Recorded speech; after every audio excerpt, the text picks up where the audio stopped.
Oui, les papillons de nuit. Fait oui, vous avez voté, vous avez décidé que le prochain vlog serait au sujet de la relation de Savèche avec la francophonie. Et pendant que je fais ça, pendant que je vous parle de ça, je vais trier un paquet de mes vieilles photos puis les mettre dans un album. Enfin, on sait pas, on va tout avoir des beaux souvenirs.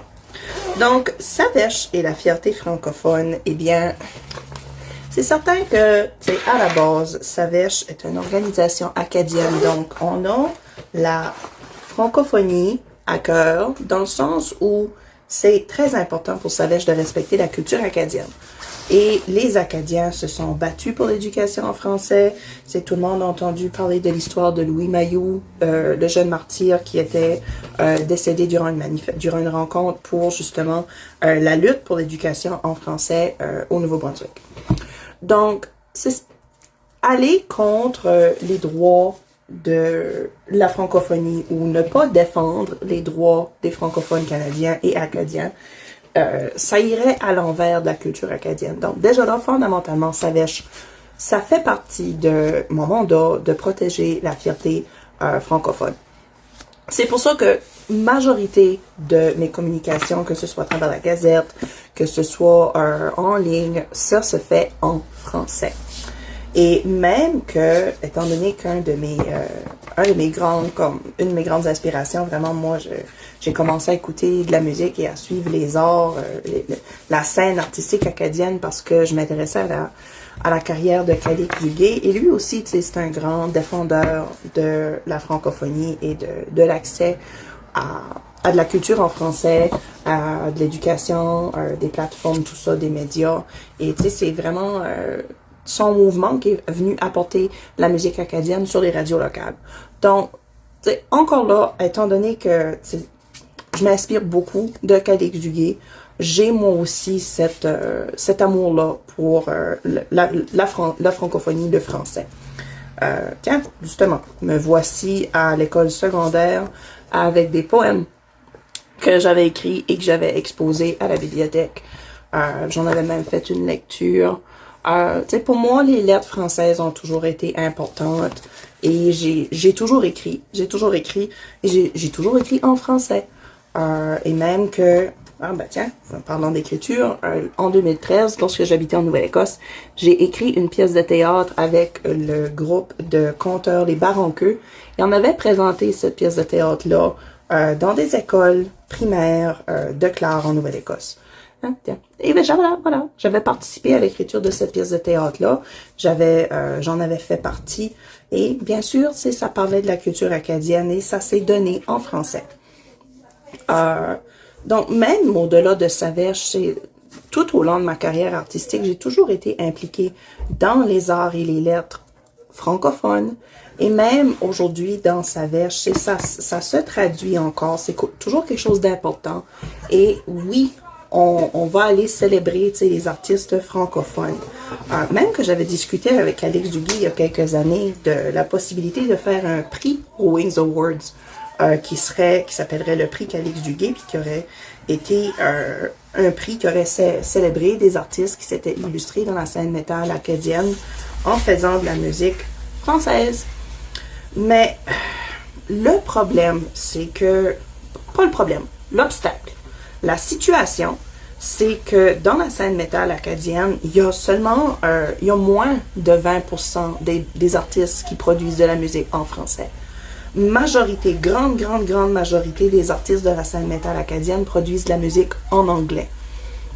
Et parmi ceux-là qui font de la musique en français, c'est très rare de trouver des artistes qui s'identifient comme francophones.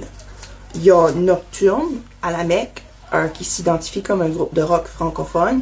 Je pense à des groupes comme Clare, qui est un groupe acadien, qui utilise l'acadien, le dialecte acadien du sud de la Nouvelle-Écosse, dans leurs chansons. Et moi, j'ai habité 8 ans en Nouvelle-Écosse. J'ai fait mes études en littérature française à l'Université de Sainte-Anne, à Pointe-de-l'Église. Et ce que j'ai surtout appris de la relation des Acadiens francophones avec le français, c'est qu'il y a cette insécurité linguistique-là. Les gens ont l'impression de ne pas bien parler, même s'ils se comprennent entre eux autres. Pourquoi? Mais c'est parce qu'il y a supériorité-là du français versus l'acadien. Je pense à ma propre expérience humaine. En grandissant, j'ai été à l'école primaire à Sainte-Marie-Saint-Raphaël et on était peut-être en première ou deuxième année, puis il y avait une madame qui venait nous chercher, puis elle nous faisait sortir de la classe un après l'autre, puis on allait tout seul avec elle, s'asseoir à la cafétéria. Puis elle nous montrait des photos, puis elle était genre comme ben c'est quoi ça? Puis là, ben si tu lui disais, ben c'est du fraise à gâteau, elle t'aurait dit, non, c'est du glaçage.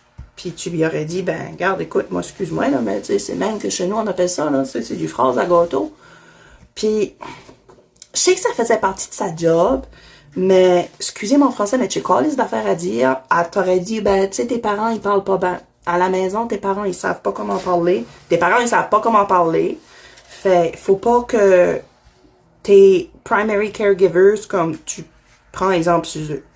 Comme, chez vous, écoute pas tes parents, basically, comme, chez vous, les gens parlent pas bien, puis chez vous, les gens savent rien, puis tu peux pas te fier à ce que tes parents t'apprennent, parce que tes parents savent même pas parler.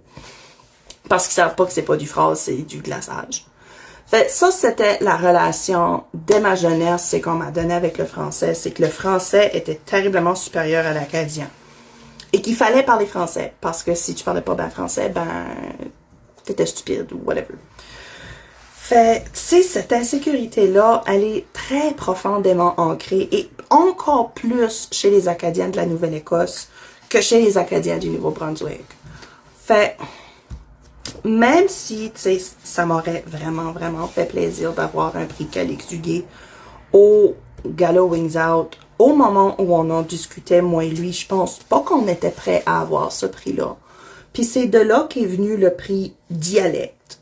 Le prix Dialecte vient vraiment récompenser des artistes acadiens, alternatifs, heavy metal, qui font de la musique dans un dialecte acadien. La première édition de ce prix-là a été introduite l'an dernier et c'est Style et Vinaigre d'Edmundston qui a gagné le prix pour leur album La Traversée du Rubicon. Et comme récompense, ben, le groupe, leur chanson est devenue la chanson officielle de Savage pour 2026. Et je trouve que ça clique vraiment bien avec 2026, parce que 2026, c'est l'année qu'on a passé de la radio au magazine.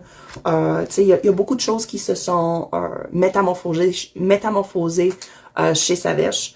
Et moi-même, j'ai traversé métaphoriquement un gros Rubicon en 2025 et en 2026. Donc, c'est vraiment une chanson qui s'applique et qui est relatable. Et vraiment, comme pour 2026, j'aurais difficilement pu trouver une meilleure chanson, à part peut-être Anything de Deported. Mais ça, c'est juste parce que moi, je suis un vraiment, vraiment gros fan.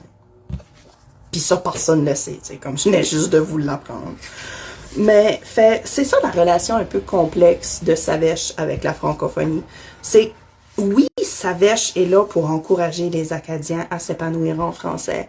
On est là pour offrir aux Acadiens un espace francophone, ou je devrais plutôt dire French-friendly, parce qu'on a quand même une petite communauté qui commence à s'établir au Québec. On a 2 groupes maintenant québécois qui sont membres Savage. On a le groupe l'Empire de Mu et on a également, qui viennent tout juste de s'ajouter, ce sont nos petits derniers, le groupe Bitter, qui viennent justement de lancer une nouvelle chanson, Malevolent. Je vous invite fortement à aller l'écouter, c'est Chef Kiss. Mais tout ça pour dire, c'est qu'on offre vraiment un espace pour toute personne qui parle le français, toute variante de français, à s'épanouir dans sa langue, de son choix, peu importe la variante de sa langue. Et c'est pour ça que j'opte vraiment pour le terme dialecte acadien lorsque je parle de ce que Savage supporte comme linguistique plutôt que le français. Parce que je sais que parmi la communauté acadienne, il y a une grosse insécurité par rapport au bon français. Et étant donné que les métalleux en Acadie, on est déjà une communauté qui est minoritaire, c'est déjà un domaine musical où tu as peu d'opportunités, puis il y a déjà comme un espèce de sous-entendu que le métal ne peut pas être porteur d'identité acadienne. sais, tu peux faire du country acadien, tu peux faire de la pop acadienne, tu peux faire du folk acadien, mais quand tu dis que tu fais du métal acadien, il y a des gens qui vont te dire, ben ça existe pas, tu sais, ça se fait pas du métal, c'est pas acadien.